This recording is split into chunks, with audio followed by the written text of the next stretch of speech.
उत्साहित है। उनके साथ पहले कार्यक्रम में काम भी कर चुके हैं पीएम मोदी, जिसका उनका अनुभव भी काफी अच्छा रहा।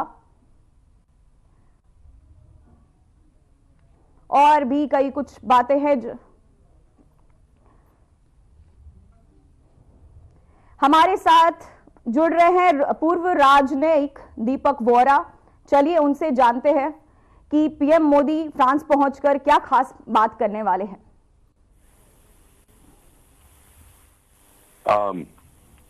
मैं शुरू करूं? जी सर। अच्छा, एक तो पहले बहुत बहुत धन्यवाद कि आपने मौका दिया आपसे बातचीत करने का, और आपसे बहुत कुछ सीखा। आपने जो अभी रिपोर्ट पेश की है, आउटस्टैंडिंग। फ्रांस मेरी पहली पोस्टिंग थी जब मैंने अपना डिप्लोमेटिक करियर शुरू किया था 1975, 76, 77 में मैं फ्रांस में था। और मजेदार बात यह है कि हमारी एम्बेसी में उस समय मैं सबसे जूनियर था, लेकिन एक इसरो के प्रतिनिधि थे, डिफेंस वाले वहां पर थे, और एक रेलवेज के थे। तो टेक्नोलॉजिकल एक्सचेंज जब हमें जरूरत थी फ्रांस से हमको मिलती रही, उसने कभी प्रतिबंध हम पे नहीं लगाया। अब ये जो आर्टिफिशियल इंटेलिजेंस की बात हम कर रहे हैं, एआई, मैम, ये एक टेक्नोलॉजी है जो एक फिलॉसफी की तलाश में है। ये क्या चीज है? इतनी जल्दी ये बढ़ती जा रही है कि कई बार हमारा सर चकरा जाता है। लेकिन इसको कंट्रोल कैसे किया जाए? आपने देखा होगा कि एआई का जो गलत उपयोग लोग करते हैं डोमिनेशन के लिए, सबकी नजर सबसे पहला जो शब्द उनके मन में आता है वो चाइना का है, क्योंकि जो भी नई टेक्नोलॉजीज आई है उसका दुरुपयोग उन्होंने किया, जबकि सारी दुनिया भारत पर भरोसा करती है।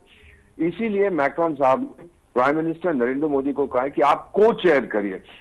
इसका मेजबान, मैं तो होस्ट हूं, तो मैं जरूर चेयर करूंगा, पर आप बैठ के मेरे साथ करिए। पहले भी उन्होंने को चेयर किए।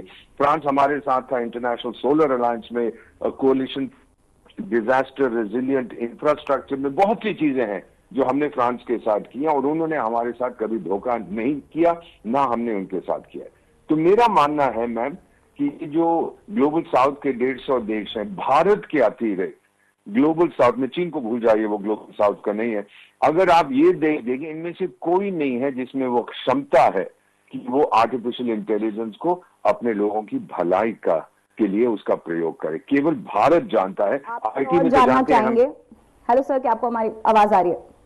जी जी सर, इस विषय में आपसे और मैं जानना चाहूंगी कि एआई को लेकर और क्या कुछ नया कर सकते हैं पीएम मोदी, मतलब भारत के लिए कैसे सुरक्षित रहे, क्योंकि एआई का इस्तेमाल आपको पता है कि उसका दुरुपयोग भी होता है, जिसकी वजह से काफी जनता को परेशानी भी होती है। तो अभी एआई इस्तेमाल होगा ही, तो आप हमें बताइए इसका सेफ्टी से कैसे इस्तेमाल किया जा सकता है।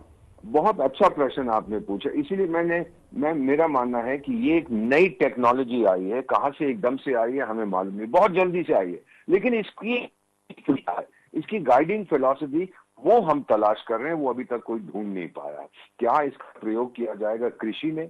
क्या इसका प्रयोग किया जाएगा मैन्युफैक्चरिंग में? क्या इसका प्रयोग किया जाएगा अंतरिक्ष में जाने में? क्या इसका प्रयोग किया जाएगा बनाने को? पानी की कमी है पूरी दुनिया में, उसको बढ़ाने के लिए। ये सारी चीजें जो है एआई कर सकता है, जो हमने देखा है अभी तक। लेकिन फिर खतरा वही है, कहीं ज्यादा हम निर्भर हो गए एआई पर, फिर उसका क्या परिणाम होगा। तो मेरा मानना है ये जो समिट हो रहा है और जो द्विपक्षीय संबंध होंगे, प्राइम मिनिस्टर इमैनुअल मैक्रों, जिनको मैं जानता हूं, और प्रेसिडेंट मैक्रों, क्षमा कीजिए, और प्राइम मिनिस्टर नरेंद्र, इन दोनों में इतने अच्छे संबंध हैं कि ये दोनों ही, मेरा मानना है, यूरोप पूरा का पूरा अगर आप देखें मैम, एक तरफ से वो पीछे रह गया, टेक्नोलॉजी भी वहां पर अब कुछ नहीं है। फ्रांस फिर भी कोशिश कर रहा है, और अब तो टेक्नोलॉजी में उभरता हुआ भारत है जिसपे सब भरोसा करते हैं। इसीलिए मेरा मानना है कि बहुत सी चीजों पर बात करेंगे, लेकिन बेसिक चीज ये, एक कमिटमेंट लेंगे, एक डिक्लेरेशन आएगा। मेरा मानना है कि हम लोग एआई का दुरुपयोग नहीं होने देंगे। चीन तो सड़ जाएगा ये सुन के, लेकिन ये जरूर आएगा वहां से एक डिक्लेरेशन। ये कॉमन गुड, कॉमन प्रॉपर्टी है पूरी मानवता की, और उसी के लिए, उनके मानवता की भलाई के लिए इसका प्रयोग किया जाए। मेरा मानना है कि ये आप डिक्लेरेशन जो आएगा उसमें आप ये देखेंगे। सर, मेरा अगला सवाल आपसे ये है, प्रधानमंत्री का फ्रांस दौरा, उसके बाद ये जो वित्तीय, इसका कैसा प्रभाव पड़ेगा? प्रधानमंत्री फ्रांस जा रहे हैं ट्रंप से मिलने।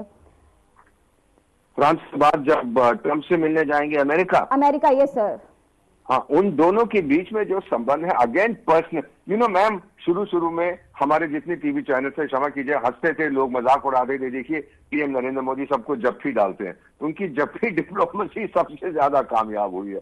किस तरह से लोग उनसे गर्मजोशी से मिलते हैं, भारतीय समुदाय के लोग फ्रांस में हैं, अमेरिका में, वो सब प्राइम मिनिस्टर को मिलना चाहते हैं। यहां तक मैम आपसे एक चीज बांटता हूं, मैं अभी 2 दिन हुए हैं तो हम लोग महाकुंभ से होके आए, मेरी पत्नी और मैं नहाया वहां पर, हम एक जूना अखाड़ा में गए थे, तो वहां पर जो स्वामी जी कहने लगे, आप मान नहीं सकते मुझसे, उन्होंने कहा राजदूत कितने फ्रांस के लोग और अमेरिका के लोग यहाँ रहे नहाने के लिए त्रिवेणी संगम में। मैंने कहा क्यों, आपसे क्या पूछते हैं? कहते हमसे पूछते हैं कि बताओ भारतीय सभ्यता क्या है और क्यों ऐसी सभ्यता है जो मानवता की भलाई के लिए हमेशा काम करती है, कभी उसने डोमिनेट करने की कोशिश नहीं की। तो स्वामी जी कहते हैं कि मैं उनको समझाता हूं, बड़े खुश होते हैं, कहते हम वापस आएंगे, काश हमारे देश में भी ये होता।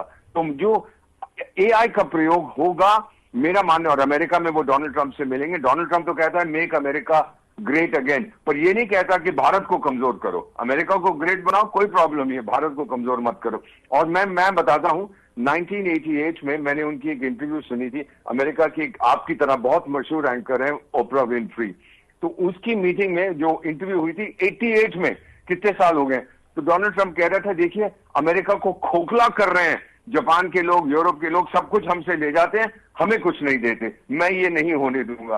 तो बोला कि अगर कभी मैं राष्ट्रपति बना, मैं ये देखूंगा कि अमेरिका का जो हित है वो नंबर 1 हो, और प्राइम मिनिस्टर नरेंद्र मोदी भी वही कहते हैं। तो ये नहीं है कि आपस में भिड़ जाएंगे सर। दोनों। आपकी इस पूरी जानकारी देने के लिए बहुत बहुत शुक्रिया सर।